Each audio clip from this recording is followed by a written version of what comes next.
அரசு ஊழியர் அனைவருக்கும் வணக்கம். டிஎன்பிஎஸ்சி டிபார்ட்மெண்ட் எக்ஸாமுக்கு டிசம்பர் 2023 எழுதினதுக்கு இப்போ வந்து ரிசல்ட் வந்துருச்சு. அந்த ரிசல்ட் எப்படி பார்க்குறதுன்னு பார்க்கலாம். கூகுளில் டிஎன்பிஎஸ்சி டிபார்ட்மெண்ட் எக்ஸாம் ரிசல்ட் அப்படின்னு டைப் பண்ணிங்க அப்படின்னா இந்த மாதிரி வரும். இதில் ரிசல்ட் டிபார்ட்மெண்ட் எக்ஸாமினேஷன் டிசம்பர் 2023 இதை நீங்கள் கிளிக் பண்ணலாம். இந்த மாதிரி டிஎன்பிஎஸ்சின்னு காட்டும். இதில் வந்து டிசம்பர் 2023 இதில் உங்களுடைய ரிஜிஸ்ட்ரேஷன் நம்பரை மட்டும் இந்த இடத்த பதிவு பண்ணால் போதும். என்டர் யுவர் ரிஜிஸ்ட்ரேஷன் நம்பர், நீங்கள் அந்த ஹால் டிக்கெட்டில் இருக்க ரிஜிஸ்ட்ரேஷன் நம்பர் அந்த இடத்த வந்து டைப் பண்ணி சப்மிட் கொடுத்தீங்கன்னா போதும். உங்களுடைய ரிசல்ட் வந்து தெரியும்.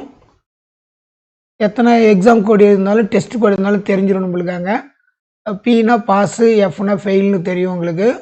அப்படி இல்லைனாலும் இந்த அப்ரிவேஷன் எல்லாம் பார்த்துங்க. ஒரு சில பேர்த்துக்கு வந்து அந்த கோடுக்கு நேராக பி வந்தால் பாஸ், எஃப்னா ஃபெயில் அப்படின்னு அர்த்தம். எக்ஸ் அப்படின்னா வந்து பார்ஷியலி ஆப்ஷன், அதாவது ஒரு சில எக்ஸாம்லாம் வந்து தேரி எழுதுகிற மாதிரி இருக்கும். ஒரு சிலது வந்து கம்ப்யூட்டரில் ரெண்டில் ஏதாவது ஒன்று அட்டன் பண்ணியிருப்பாங்க, ஒன்று அட்டன் பண்ணாமல் இருப்பாங்க. அப்படி ஏ அப்படின்னா நம்மளுக்கு மொத்தமாக எக்ஸாமுக்கே போகாமல் இருந்திருப்பாங்க.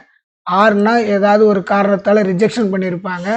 அதுக்கடுத்து வந்து ஒரு சில பேர் வந்து இன்வேலிடேஷன் இருக்கும் நம்மளுக்காங்க, அது அதில் உங்களுக்கு தெரியும். ஒரு சில பேருக்கு வந்து வித்துகள்டு பண்ணி வச்சுருப்பாங்க. அவங்க ஆன்சர் ஷீட்டில் ஏதாவது அவங்களுக்கு ப்ராப்ளம் இருந்ததுன்னா நிறுத்தி வைக்கப்பட்டதாக இருக்கும். எக்ஸம்டட் கேஸ் இருக்கும்.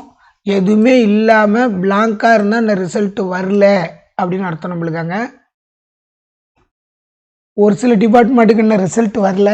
இந்த மாதிரி உங்களோட ரிஜிஸ்ட்ரேஷன் நம்பரை போட்டு சப்மிட் கொடுத்தீங்க அப்படின்னா இந்த மாதிரி டெஸ்ட் கோடு அப்படின்னு போட்டு ரிசல்ட்டுங்கிற இடத்துல இந்த மாதிரி பிளாங்காகவே இருந்ததுன்னா இந்த ரிசல்ட் வெளியிடலை அப்படின்னு அர்த்தம்.